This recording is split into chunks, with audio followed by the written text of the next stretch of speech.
Hello everyone, how are you? I hope you are well.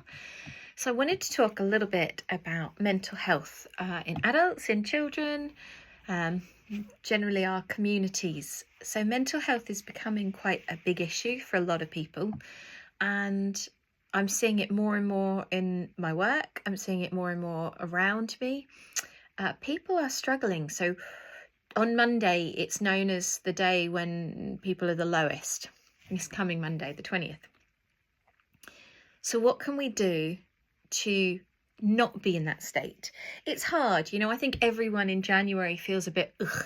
You've had all that pump and excitement of Christmas, maybe the stress of family, maybe the stress of the financial outlay, the commercial pressure that's put on people. So January, people are generally struggling more financially, coming to the end of the month before you're getting paid, there's that gap and people can feel it. We don't have as much light. The light is coming back, which is exciting. There is more light now than there was in December, so that's great. But it's been cold, So what can we do to lift our spirits?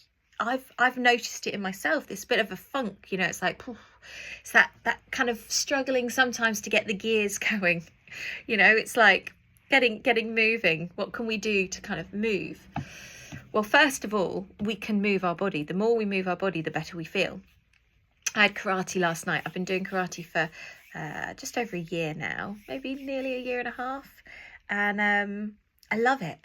And I went yesterday, I was in a bit of a grumpy mood, and I went and I came back feeling amazing. Just moving my body, just exercising, exercise is such a key thing, and finding the right exercise for you that brings you joy. What I love about karate is the community. So there's that community aspect of it, because that's the other thing, when you come together with people, it can lift our spirits, can't it? I know for me, I struggle sometimes being around people because I take on too much energy. But in karate, it's such a beautiful thing because it's just it's just lovely. It's a really, really nice group. You're moving. You've all got a common goal to support each other to grow the best you can. And that's a lovely thing, isn't it? So I think, exercise, moving, whether it's going for a walk, whether it's going to a gym, whatever it's doing a dance class, but getting your body moving is so important. And then community is the next thing, reaching out to people, having interaction that isn't just based on a screen. We spend so much time on screens and thinking we're connecting, but actually there's a disconnect when it's through a screen. It's great because you can get content like my 3-day free Earth Wisdom experience I did, which loads of people are saying really helped them. So there's great content that you can receive. But if we're using that as our only connection, it's better than no connection for sure. But where we can get that physical connection, it's so important. So we've got exercise, we've got physical connection, and then it's nourishing you. What fills you with joy, what nourishes your soul. This is so important, looking at where our joy is coming from. What can you do? What can you bring into your life that's going to bring you joy? And I think this is where we go wrong so often, because we spend so much time on our work, on our family, on our tidying our house, etc., etc. And we don't spend so much time going, well, what cultivates and feeds me? What feeds my joy? What feeds my happiness? What feeds my soul? And maybe not what fed your soul when you were in your 20s or your teens or your 30s or however old you are now. Not yesterday's feeding your soul, but what feeds your soul now? What brings you joy now, in this moment? And making it a bit of a mission to find that, to experiment. Go, okay, you know what? We're going to try some new things. I'm going to find where my joy is. I'm going to go to a new dance class. I'm going to go to a networking thing. We had an amazing holistic business networking event that we supported recently at the Kind of Sock in the outskirts of Cambridge on the Newmarket Road. And it was absolutely brilliant. These people came together, and what people got out of it, this energy, this synergy, was just, I've not known it from any networking thing before. The instant clicking of people in such an incredible way, and the growth that happened, and you could see it, and the knock-on effects from it have been massive for some people. Really amazing thing. We're going to be doing them every second Tuesday of the month at the Missing Kinder Sock in Cambridge. So do check that out and come along. You can go to kindasock.org, KINDA sock.org.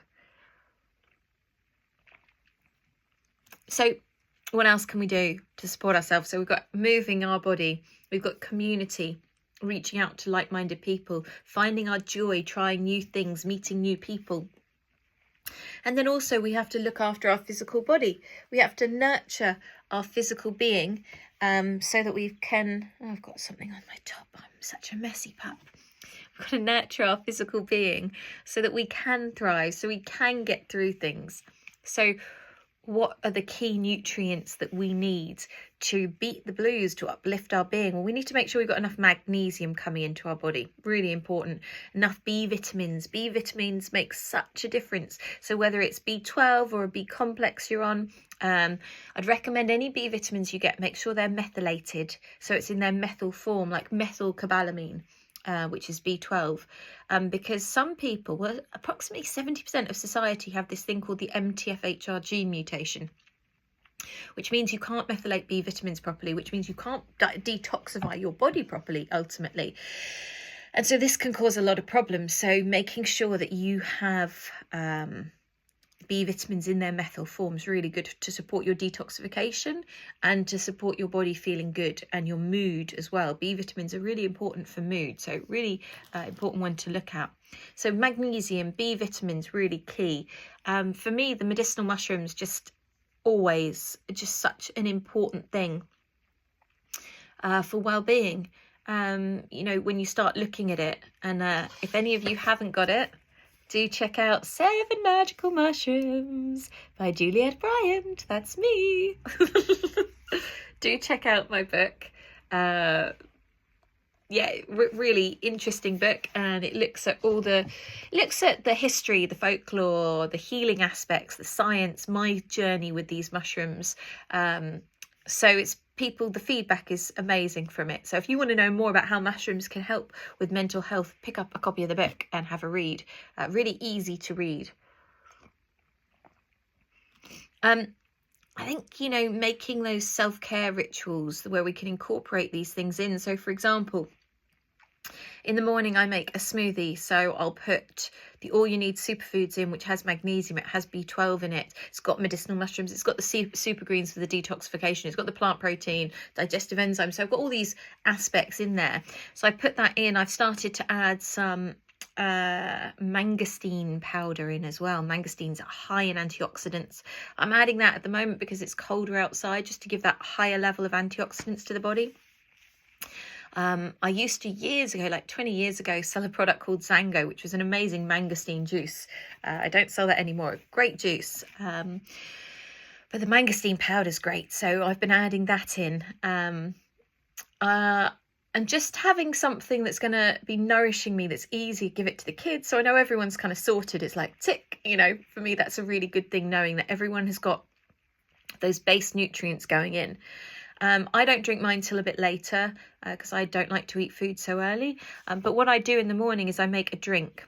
So it was a cacao drink I was making in the morning, but at the moment now I'm making a different drink, and actually it's a new drink mix in creation. I'm just tweaking it, which is the funnest bit for me. Is I love playing around, I love testing it, trying it out, seeing what I like better, you know. Anyway,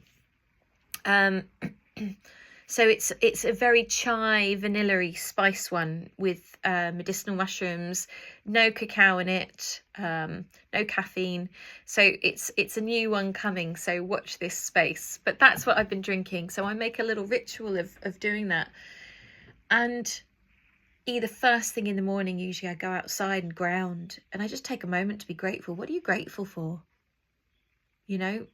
And some of you have heard me say this, but it's also about listening to your body. What does your body need? What does your heart need? You know, what do you need to be more open and connected? What do you need to be more in tune with your business, your life, your family? What do you need to do? Where are those tweaks in your own self? You know, for me, I think this is something that I've been working on, and that I think is really important, is having that time to reflect, having that space. And it's hard sometimes. Maybe you've got young kids or elderly parents that you're looking after. Maybe, you know, your work is really demanding. It can be very tough, can't it? Like the juggle of life. But we have to carve out time for ourselves. We have to carve out time to listen and just sit and be quiet without the distraction of phones, without all this external noise. And I've recently got back into meditating more, because I used to do it a lot and it's waned off. You know, things do this, don't they? Our foods, our practices, they go through these cycles. And that's okay, because everything is cyclical. Life is cyclical. Nature's cyclical. So it's okay to go through these ups and downs and these waves. But what it's about is coming back, but not to the same place, going, okay, so what do I need to do now? What is my practice right now? What do I feel will really serve myself and also my wider community? How can I be of service?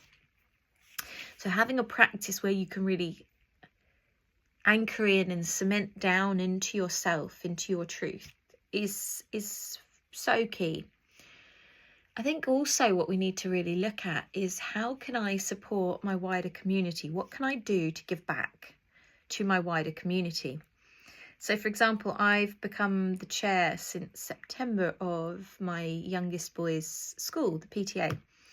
And so we're really trying to rebuild that community. What can we do to give back to the school? What can we do to give back to the kids? What can we do to give back to the parents? How can we create a community that is supportive and nourishing and nurturing for the teachers, the kids and the parents? Because we're all together, you know, and we need to create that. And it's not up to just the school to do that. It's up to the parents to go, okay, let's come together and let's make magic for the children and for us and for the teachers. Let's let them know that they're honoured and cared for on all levels. So it's thinking about, how can we do that? Because it's not all just about money and raising money. It's about being there, you know. So doing school cleanup sessions, planting vegetables and herbs, creating spaces where parents who are struggling can come. This for me is something that's really hits into my awareness recently. We went through a lot of trouble getting my middle son to school for a while. And so when I see parents struggling, it really hits a place, because I've been there.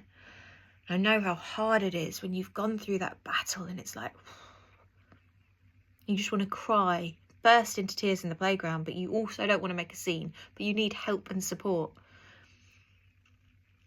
I'm seeing this more and more and thinking, I want to help. I want to find a way to help parents who are struggling. And I don't know what that looks like, but I feel it's a really important thing. So one of the things we're looking at doing is putting on some well-being sessions for the kids and also well-being sessions for the parents. Maybe some talks about how we can support kids who have anxiety and other needs, who are struggling.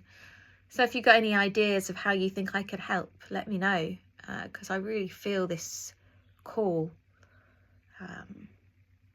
We'll see how it plays out, you know. So we have to give back. We have to make a place better than when we got there, you know. Make a difference, even in small ways, even just smiling and being nice to someone, you know, seeing someone who's upset and saying, "Are you okay? Can I get you anything? Do you need anything?" Giving a stranger in the streets a smile. Maybe they really need that smile today, you know. So I invite you, what can you do? And I'd love you to share with me. What can you do? What a small act of kindness can you do to spread kindness around? Because kindness ripples and it supports us when we're feeling low. So let's start giving kindness, being kindness,